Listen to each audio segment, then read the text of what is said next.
તો આપણે નવું યુનિટ જોયું, unit 4 therapeutic nurse patient relationship. નવું યુનિટ આપણે સ્ટાર્ટ કરેલું છે લાસ્ટ વિડીયોની અંદર, બરાબર છે. જેની અંદર નર્સ પેશન્ટ રિલેશનશિપના 4 ફેઝ હતા. પ્રી ઇન્ટરેક્શન ફેઝ છે, ઇન્ટ્રોડક્ટરી ફેઝ હતું, વર્કિંગ ફેઝ હતું અને ટર્મિનેશન ફેઝ હતું, બરાબર. એના પછી હતું goals of therapist nurse patient relationship. એના પછી છે factor determining effect nurse patient relationship, બરાબર. કયા ફેક્ટર છે, બરાબર, તે એક્ટિવ નર્સ પેશન્ટ રિલેશનશિપ છે તે બતાવે છે, ડિટરમાઇન કરે છે. પછી છે કોમ્યુનિકેશન સ્કિલ. કોમ્યુનિકેશન એકબીજાને સંદેશાઓ છે, વાતચીત કરી શકાય, એક્સચેન્જ કરી શકાય, એની સ્કિલ કીધી છે. કોમ્યુનિકેશન સ્કિલ જે આપણે આગળ પણ ભણી ગયા છીએ, જાણી ગયા છીએ, જોઈ ગયા છીએ. અને પછી ડેફિનેશન ઓફ કોમ્યુનિકેશન જોયું. અને હવે જોવાનું છે ટાઈપ્સ ઓફ ધ કોમ્યુનિકેશન. કોમ્યુનિકેશનના કેટલા ટાઈપ હોય છે આ વિડીયોની અંદર. તેમાં મુખ્ય 2 ટાઈપ છે, વર્બલ કોમ્યુનિકેશન અને non verbal communication. Verbal communication એટલે શું?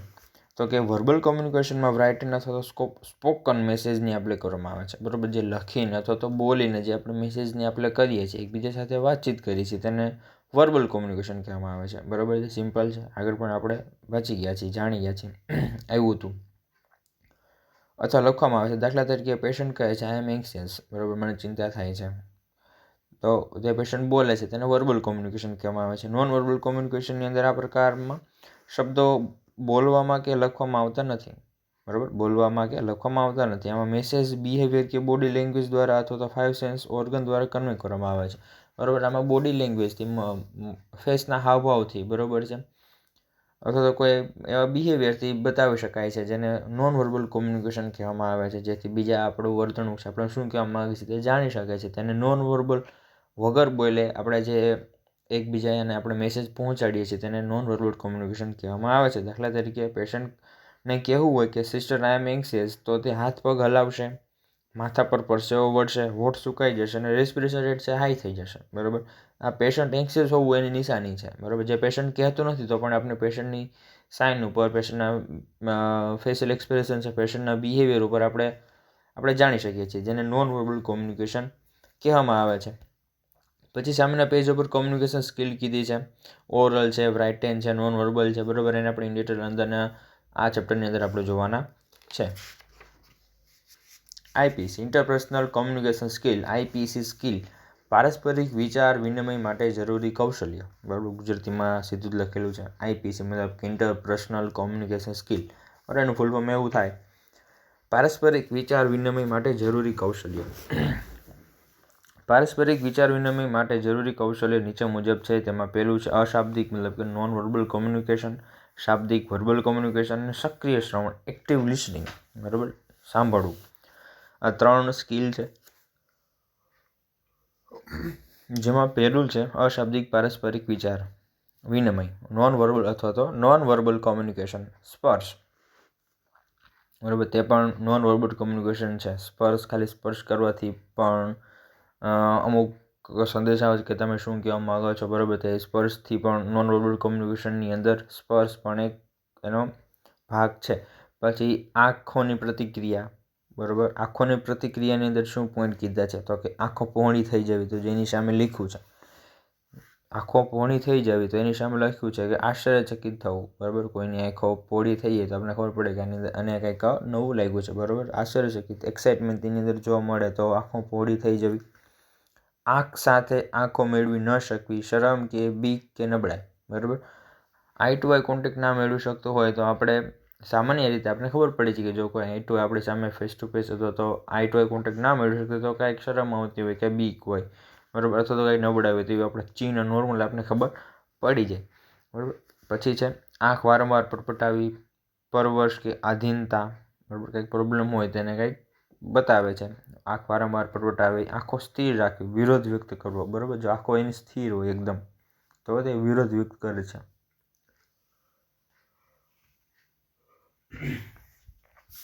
એના પછી છે થર્ડ ચહેરાના હાવભાવ.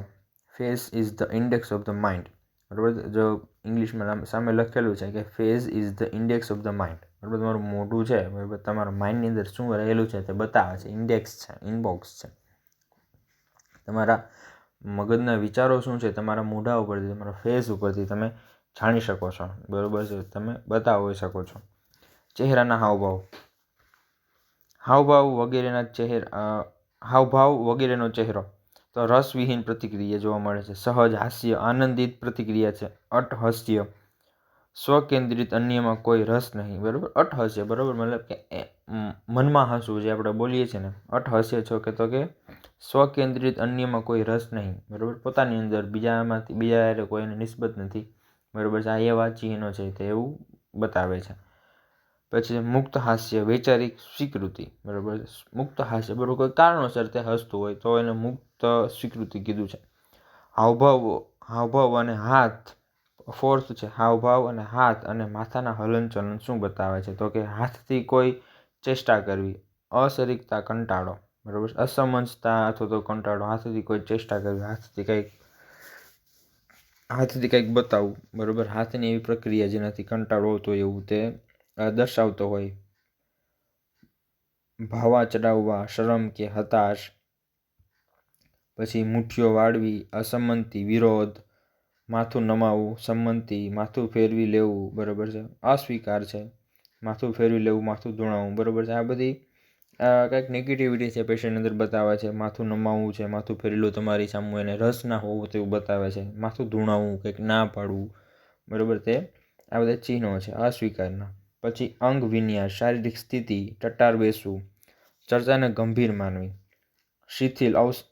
શિથિલ અવસ્થામાં બેસવું તો નિષ્ક્રિય અથવા નીરસતા, બરાબર. ઢીલો ઢપ થઈને બેઠો હોય તો આપણને ખબર પડી કે આ કંઈ સાંભળતો છે એને નહીં, એનામાં છે, બરાબર છે. શરીરની પોઝિશન ઉપરથી પણ તમે સામેનું વ્યક્તિત્વ કેવું છે તે આપણે જાણી શકીએ છીએ, બરાબર. ટૂંકમાં આની અંદર એ કહેવા માગે છે. પછી આગળ નમીને બેસવું, કાળજી કે સંભાળ રાખો છો, પાછળ ટેકાવીને બેસવું, વાતોમાં કોઈ રસ ન હોવો, બરાબર છે. કે લાંબા થઈને બેઠા હોય, પાછળ ટેકો રાખીને, બરાબર, તમે વાત કરતા હોય તો આપણને એવું લાગે કે આ તો એની રીતે બેઠો છે, બરાબર. આ સામાન્ય રીતે આ બધી ચિહ્નો છે, બરાબર. તે નોર્મલી આપણે જાણતા હોઈએ છીએ, બરાબર. જેનું અહીંયા ધ્યાન આપણું છે તે કેન્દ્રિત કરે છે, બરાબર, બુકની અંદર. પછી છઠ્ઠું છે પોશાક, બરાબર, બાહ્ય દેખાવ, કપડાની વાત કરેલી છે. પછી છે અશાબ્દિક વિચાર વિનિમય માટે અગત્યના મુદ્દાઓ. શારીરિક સ્થિતિ રિલેક્સ હોવી જરૂરી છે. થોડા ઊંડા શ્વાસો લઈ વાર્તાલાપ કે વ્યક્તિત્વ શરૂ કરવું. હેન્ડ્સ ટેકિંગ ફોર યુ, હાથના હલનચલન વિવેકપૂર્વક કરવા. સ્વરના ટોન, વોલ્યુમ, પીચની માત્રા પર પરિસ્થિતિ મુજબ કંકુશ રાખો, બરાબર. અશાબ્દિક વિચાર વિનિમય માટે અગત્યના મુદ્દાઓ, બરાબર. જ્યારે આપણે વાતચીત કરતા હોય ત્યારે આ અમુક આપણે ફેશિયલ એક્સપ્રેશન છે, હાવભાવ છે, હાથની એક્ટિવિટી છે, હલનચલન છે, બેસવું છે, બરાબર. તે પણ આપણે સાથે કરતા જ હોય છે ને, કાંઈ નહીં કે આપણે ખાલી એકદમ બોલીએ છીએ. આપણી હાથની મૂવમેન્ટ હોય, કાંઈક આપણી આંખની મૂવમેન્ટ હોય, આપણું ફેશિયલ એક્સપ્રેશન હોય, બરાબર. આ પણ ભેગું થતું જ હોય છે, બરાબર. એના મુદ્દાઓ કીધા છે કે શારીરિક સ્થિતિ રિલેક્સ હોવી જરૂરી છે. થોડા ઊંડા શ્વાસ લઈ વાર્તાલાપ કે વ્યક્તિત્વ શરૂ કરવું, બરાબર. આપણે જે વાત કરવા જઈ રહ્યા હોય તે એક સરખી રીતે વાતનું સ્ટાર્ટિંગ છે તે કરવું. હેન્ડ્સ ટેકિંગ ફોર યુ, હાથના હલનચલન વિવેકપૂર્વક કરવા, બરાબર. સ્વરના ટોન, અવાજ છે તે પોતાનું વોલ્યુમ છે, એનો એક ટોન હોય છે, બરાબર છે. એક માત્રામાં હોવો જોઈએ, પરિસ્થિતિ મુજબ તેના ઉપર અંકુશ રાખવો જોઈએ. પછી છે સામેના પેજ ઉપર શાબ્દિક પારસ્પરિક વિચાર વિનિમય, વર્બલ કોમ્યુનિકેશન. શાબ્દિક પારસ્પરિક વિચાર વિનિમય અથવા તો વર્બલ કોમ્યુનિકેશન.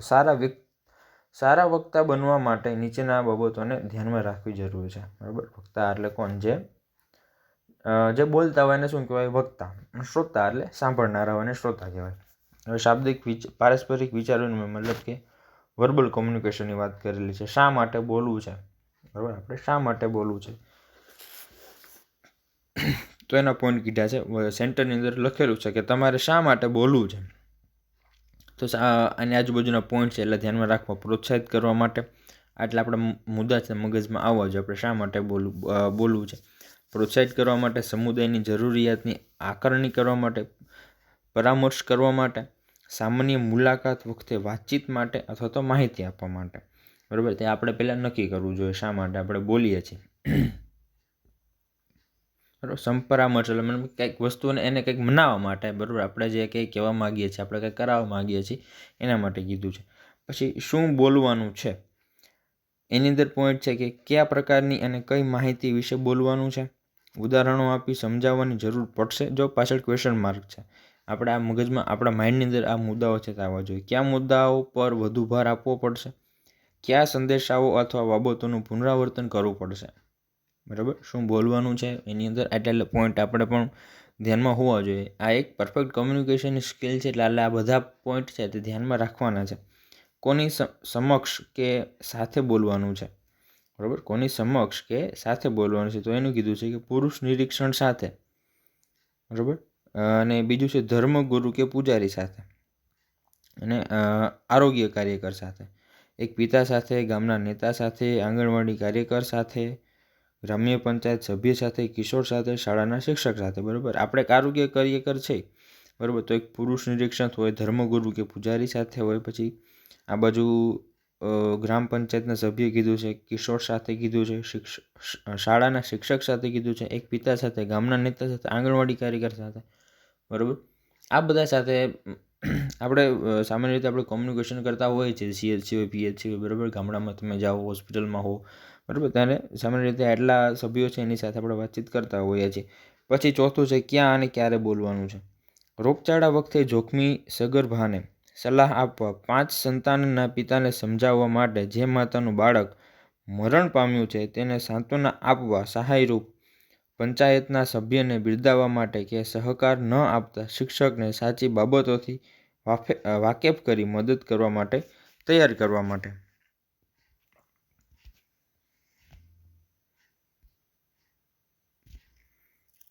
તો ચોથા પોઈન્ટની અંદર શું કીધું, તો કે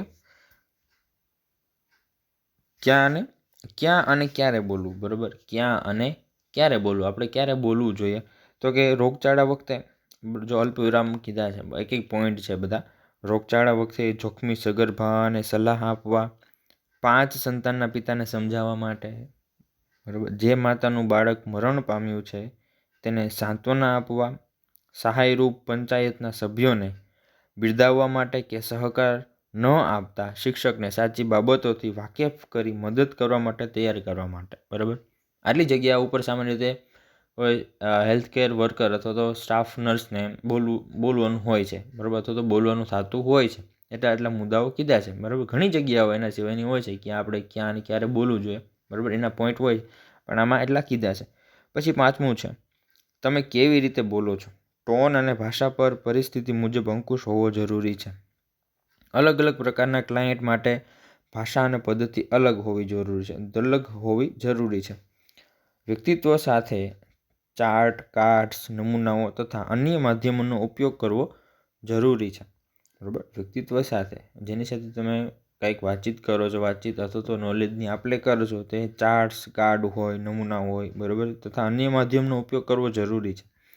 અભિનય, હાવભાવ તથા હાથ પગના હલનચલન જરૂરી છે. બરાબર. હાવ નહીં કે રોબોટની જેમ એની સામે ઊભા રહી ગયા અને આપણે બોલવા માંડ્યા, બરાબર, એવું ના હોય. હાથના હાવભાવ છે, હલનચલન છે, મોઢાના એક્સપ્રેશન છે, બધું હોવું જોઈએ. બરાબર. જ્યારે તમે માની લો કે કોઈ હેલ્થ ટોક આપો છો, બરાબર, હોસ્પિટલની અંદર પેશન્ટના સગાઓને તમે હેલ્થ ટોક આપો છો, હેલ્થ એજ્યુકેશન આપો છો, તો તમે એક કમ્યુનિકેશન જ કરો છો ને એની સાથે, બરાબર. તો તેની સાથે તમે ચાર્ટનો ઉપયોગ કરો છો, કાર્ડ્સનો ઉપયોગ કરો છો, બરાબર, કંઈક કૃતિઓ બતાવો છો એને, બરાબર. આ બધા માધ્યમો છે જેનો ઉપયોગ કરવો જરૂરી છે, જેને સારું એવું કોમ્યુનિકેશન કર્યું કહેવાય છે. બરાબર. જેમ કે હેલ્થ ટોક જે મેં કરેલા છે તમે બધા, બરાબર, એની અંદર આ બધી ટ્રીક છે તેનો આપણે યુઝ કરી શકીએ છીએ. સરળ અને સમજી શકાય તેવી ભાષાનો ઉપયોગ કરવો. ઉપયોગી માહિતી અને સંદેશાઓનું વારંવાર પુનરાવર્તન કરવું. બરાબર. જે ઉપયોગી માહિતી ઇમ્પોર્ટન્ટ હોય તેનું પુનરાવર્તન કરી શકાય. વાર્તાલાપના અંતે સંક્ષિપ્તીકરણમાં અગત્યની બાબતને મહત્ત્વ આપવું. સમરાઇઝેશન. બરાબર. જ્યારે તમારો ટોપિક છે તે પૂરો થઈ જાય, તમારી વાત જે તે પૂરી થઈ જાય, પછી અહીં વચ્ચે જે ટોપિક હોય ફરીથી તમે પાછા યાદ કરાવી શકો, વાત તેનું કરી શકો અને તેનું મહત્ત્વ આપવું જોઈએ. એના પછી નેક્સ્ટ પેજ સક્રિય શ્રવણ, એક્ટિવ લિસનિંગ. એના ફાયદાઓ શું છે, તો કે ક્લાયન્ટ જે કહેવા માંગતા હોય તેની પૂરી સમજ મેળવી શકાય છે. જો તમે સારા સાંભળનાર હોવો, બરાબર, વાત બીજાની સાંભળી શકાય ને એક્ટિવ લિસનિંગ કહેવાય. ક્લાયન્ટ જે કહેવા માંગતા હોય એટલે કે પેશન્ટ જે કહેવા માંગતા હોય તેની પૂરી સમજ મેળવી શકાય છે. ક્લાયન્ટના પ્રશ્નો યાદ રાખી શકાય છે. અગત્યની બાબતો પર ધ્યાન કેન્દ્રિત કરી સરળતાથી સમજી શકાય છે. યોગ્ય નિર્ણય લેવા માટે મદદ કરી શકાય છે. ક્લાયન્ટનો વિશ્વાસ સંપાદન કરી શકાય છે. Those who listen carefully usually max the final outcome of the discussion. બરાબર, જે સારી રીતે કેરફુલી જે સાંભળે છે, usually max the final outcome of the decision. બરાબર, જે સારી રીતે ફાઇનલ આઉટકમ જેનો આન્સર છે તે મેળવી શકે છે ડિસ્કશનનો. એક્ટિવ લિસનિંગ માટેના અગત્યના મુદ્દાઓ. એક્ટિવ લિસનિંગ માટે કયા અગત્યના મુદ્દાઓ છે? તો કે માનસિક સ્થિરતા, સ્મરણ શક્તિનો ઉપયોગ, અન્યના વિચારો, મંતવ્યોને મહત્વ આપવું, ક્લાયન્ટ તરફે કોઈ પણ પ્રકારનો એના પછી છે અન્યના વિચારો, મંતવ્યોને મહત્વ આપવું. ચોથું, ક્લાયન્ટ તરફે કોઈ પણ પ્રકારનો પૂર્વગ્રહ રાખવો નહીં. બરાબર છે, ક્લાયન્ટ તરફે કોઈ પણ પ્રકારનો પૂર્વગ્રહ કે તે શું હતો, તે શું કહેતો હતો, બરાબર, એવું કંઈ મનમાં રાખવું નહીં.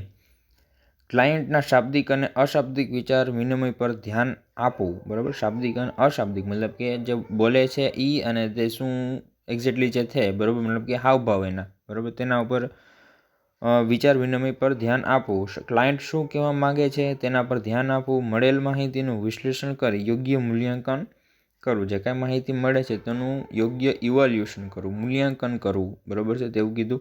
પછી ક્લાયન્ટને સંપરામર્શ, સામાન્ય માહિતી, પ્રોત્સાહન કે પીઠબળની જરૂરિયાત છે તે નક્કી કરી યોગ્ય નિર્ણય લેવામાં મદદ કરવી. બરાબર, ક્લાયન્ટને સંપરામર્શ, સામાન્ય માહિતી કે પ્રોત્સાહન કે પીઠબળની જરૂરિયાત છે, બરાબર, તેને જે કાંઈ ઇન્ફોર્મેશન એની પાસેથી તમને મળેલી છે એનાથી એને શું જરૂરિયાત છે તે નક્કી કરી યોગ્ય નિર્ણય લેવામાં મદદ કરવી પેશન્ટની.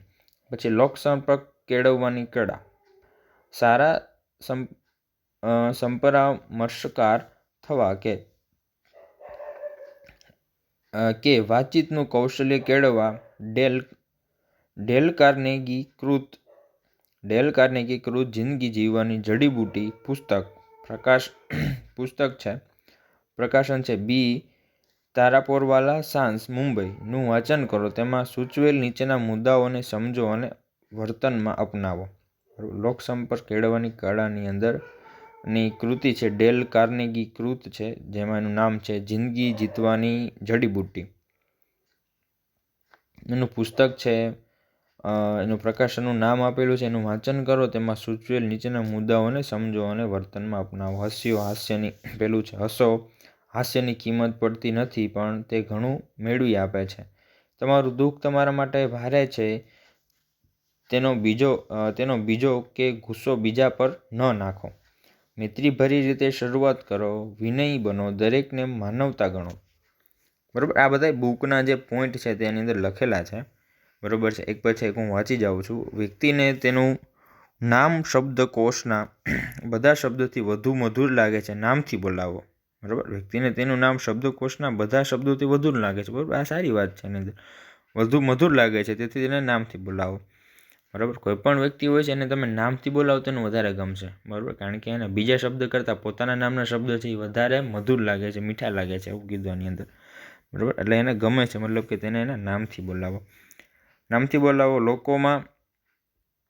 લોકોમાં ખરા દિલથી રસ લો. તેમને મનગમતા વિષય અને લાભની વાતો કરો. લોકોને સારું લાગે તે ખરું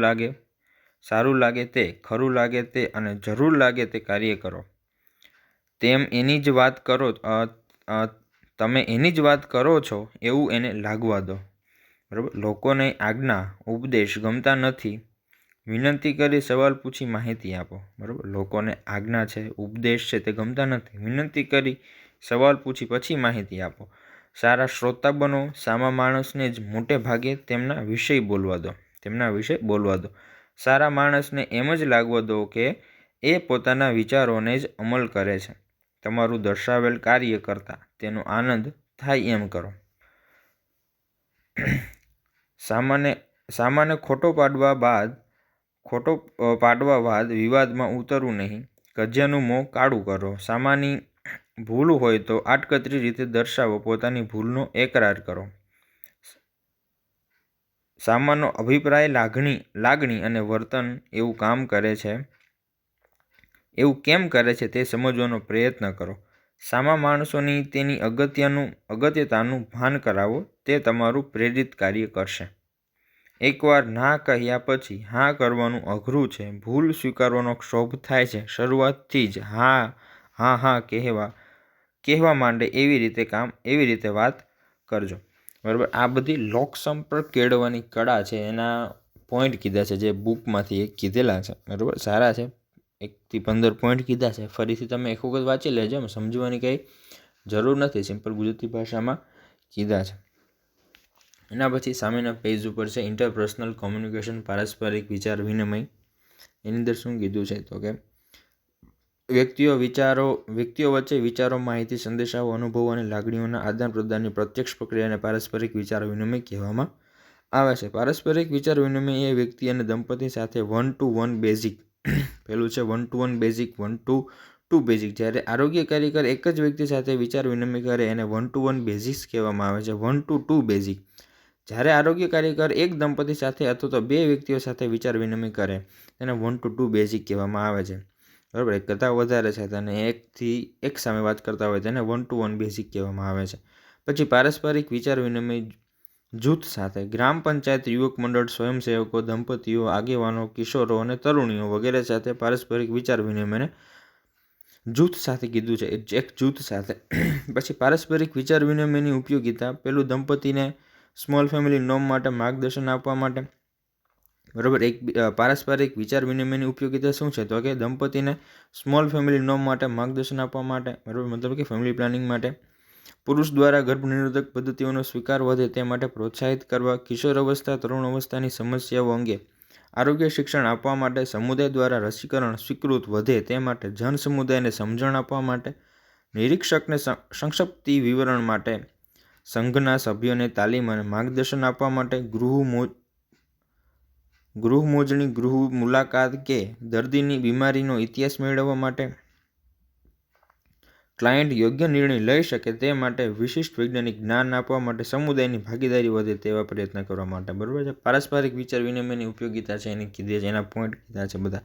પછી એની નીચે એક ડાયાફ્રામ બતાવેલું છે. કોમ્યુનિકેશન સ્કિલ છે તો એક બાજુ છે લિસનિંગ છે ને એક બાજુ છે રાઇટિંગ છે, લખાણ છે ને સાંભળવાનું છે ને એક બાજુ છે રાઇટિંગ છે, લખવાનું છે. જેમાં પછી કોમ્યુનિકેશન સ્કિલ આવે છે. બરાબર. એની નીચે સ્પીકિંગ છે, ફોર્મલ અને ઇનફોર્મલ. બરાબર. આપણે જે ફોર્મલ જે ઓફિસમાં જે વાતચીત થતી હોય, બરાબર, જે ઓફિસ લેવલે વાતચીત થતી હોય અથવા તો કોઈ સર અથવા તો સ્ટુડન્ટ સાથે વાતચીત થતી હોય, બરાબર, તેને ફોર્મલ કોમ્યુનિકેશન કહેવાય. અને જે ઇનફોર્મલ છે તે તમે જે સોસાયટીમાં આપણે એકબીજા સાથે ફ્રેન્ડ ટુ ફ્રેન્ડ જે આપણે જે કંઈ વાતચીત કરીએ છીએ તેને ઇનફોર્મલ કોમ્યુનિકેશન કહેવાય. બરાબર. તે સામાન્ય એટલી ડાયાફ્રામ આની અંદર બતાવેલો છે. એના પછી નેક્સ્ટ પેજ પાછળ કમ્પોનેન્ટ્સ ઓફ કોમ્યુનિકેશનના કમ્પોનેન્ટ કયા છે, ભાગો કયા છે તો કે થેરાપ્યુટિક સિચ્યુએશનમાં પેશન્ટના હેલ્થ પ્રોબ્લેમ્સ જાણવા માટે, નર્સિંગ કેરનું પ્લાનિંગ કરવા માટે, તેનું ઇમ્પ્લિમેન્ટેશન અને ઇવેલ્યુએશન કરવા માટે પેશન્ટ સાથે નર્સ કોમ્યુનિકેશન કરવું પડે છે.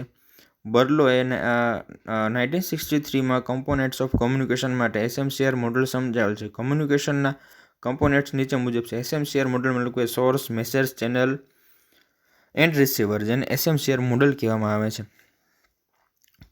બરાબર.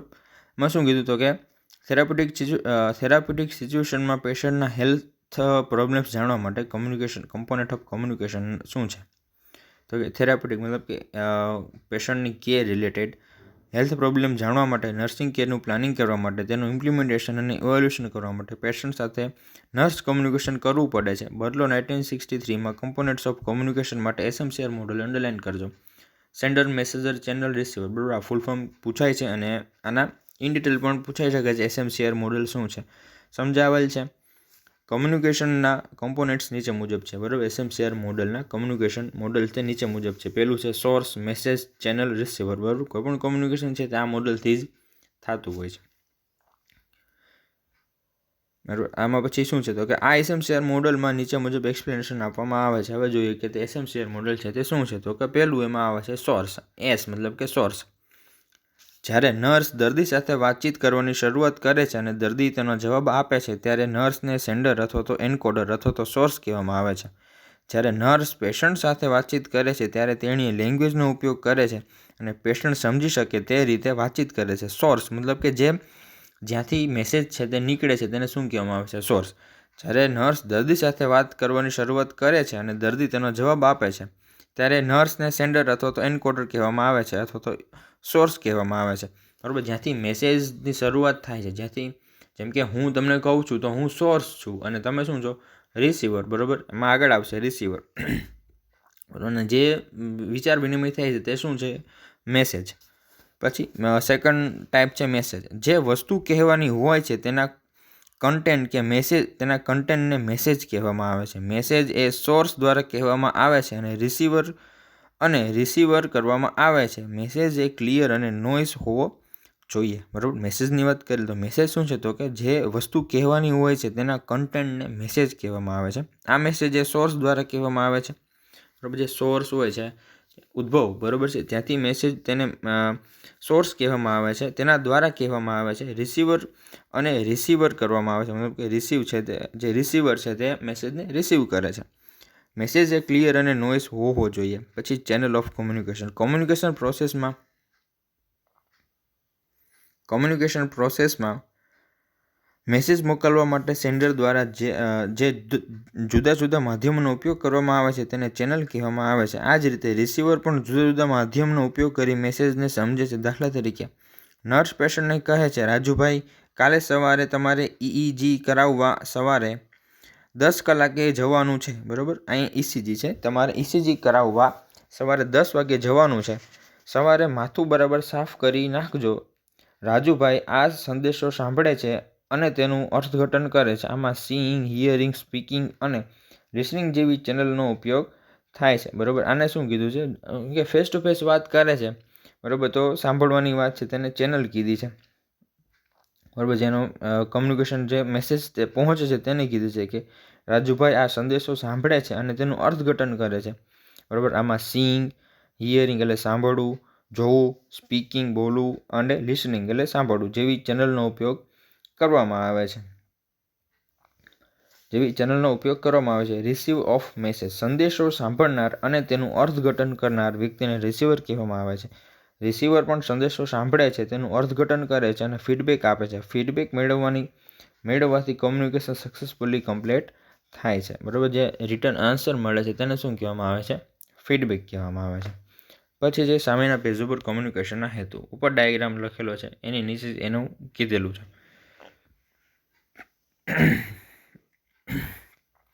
કોમ્યુનિકેશનના હેતુઓ શું છે? તો કે કોમ્યુનિકેશનના હેતુઓ એ છે કે ખાસ લોકો તથા સમૂહમાં આરોગ્યની જાળવણી માટે અને આરોગ્યનો જીવનને ઊંચું લઈ જવા માટે અને આરોગ્યનો જીવનને ઊંચું લઈ જવા માટે આ લોકોને શિક્ષિત કરવા આરોગ્ય શિક્ષણની એક્ટિવિટીમાં મુખ્ય ભાગ ભજવે છે. કમ્યુનિકેશનના હેતુઓ છે.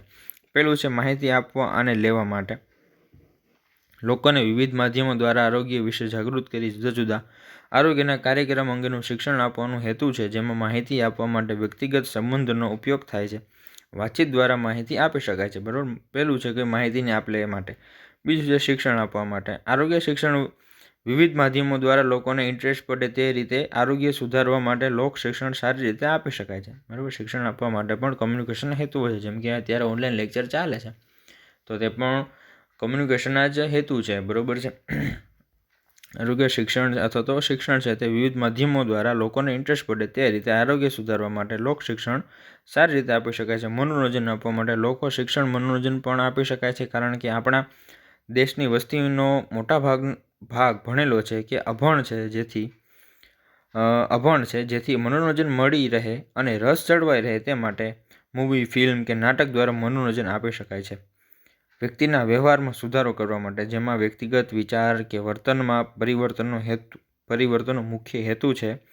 જેમ કે લોકોની બિન આરોગ્યપ્રદ ટેવો વર્તન સુધારવાથી આરોગ્યની પણ સુધારણા કરી શકાય છે.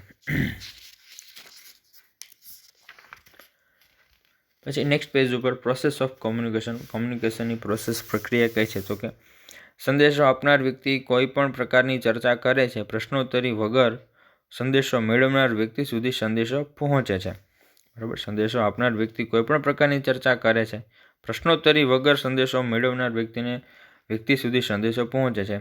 બરાબર. જેમ કે સેન્ડર છે અને રિસીવર છે. સંદેશો આપનાર મેસેન્જર, સંદેશો મેસેજ અને સંદેશો લેનારને શું કહેવામાં આવે છે? રિસીવર કહેવામાં આવે છે.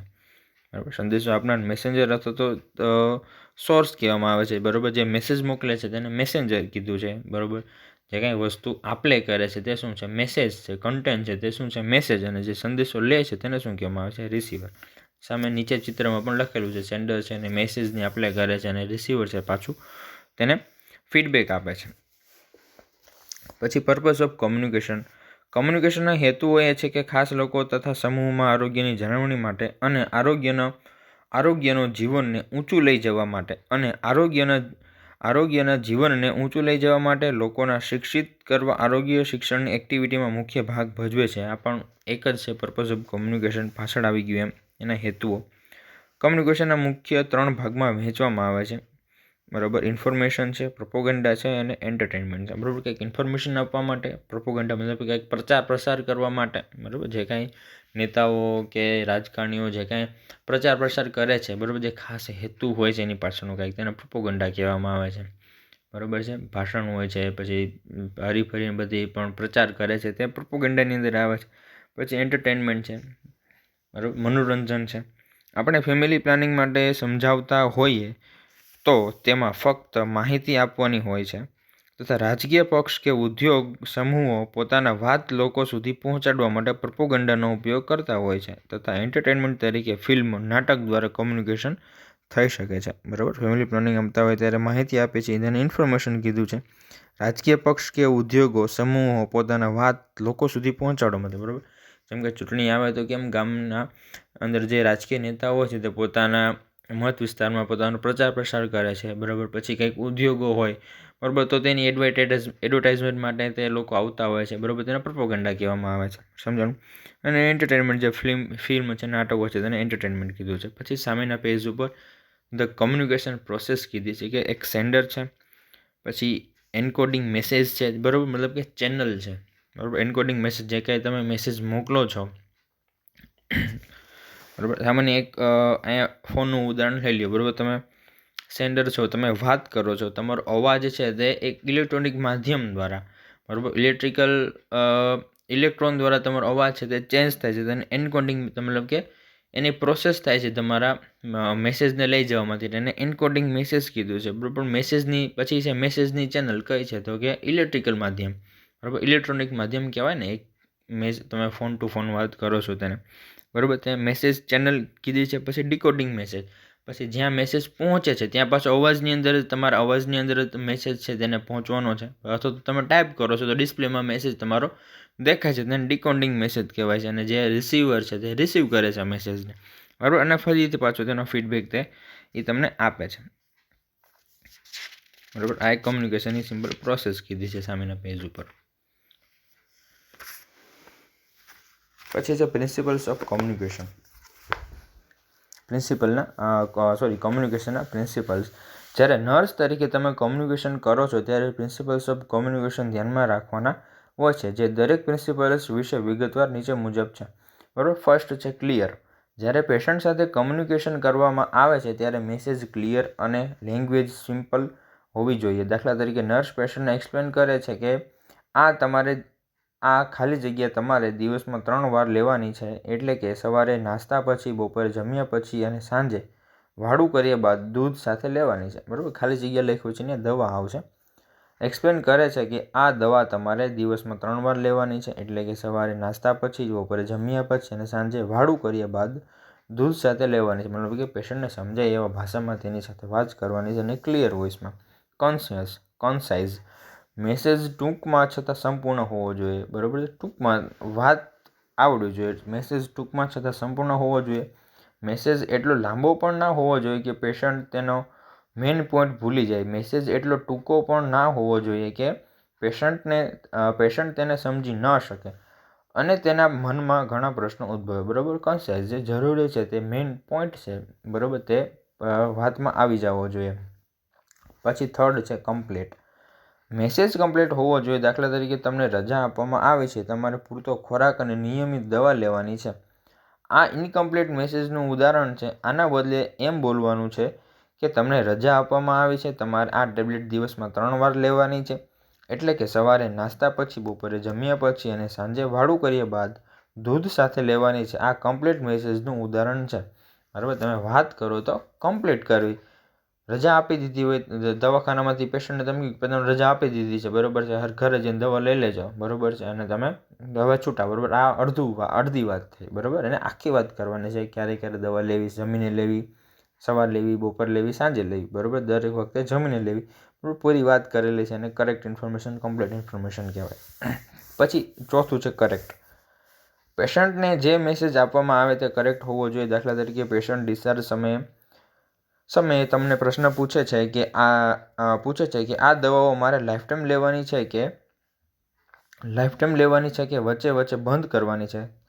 ત્યારે જરૂરી છે કે તમારે તેને સમજાવવું જોઈએ કે તમને માનસિક બીમારી છે, દવાઓ લાંબો સમય ચાલુ રાખવી પડશે. તમારે દવામાં તમારી રીતે કોઈ જાતનો ફેરફાર કરવો નહીં અને ડૉક્ટર ઓર્ડર મુજબ લેવાની હોય છે, બરાબર. કરેક્ટ ઇન્ફોર્મેશન છે તે પેશન્ટને આપવાની હોય છે. પેશન્ટ જેવું તમને પૂછે છે, બરાબર, કે મારે લાઈફ ટાઈમ દવા લેવાની છે, જે સાચી હકીકત છે તમારે કહેવાની હોય છે, કરેક્ટ કહેવાનું હોય છે. પછી કન્ટિન્યુઅસ કમ્યુનિકેશન કન્ટિન્યુઅસ હોવું જોઈએ. જો પેશન્ટ ઇમોશનલી અપસેટ હોવાથી નર્સ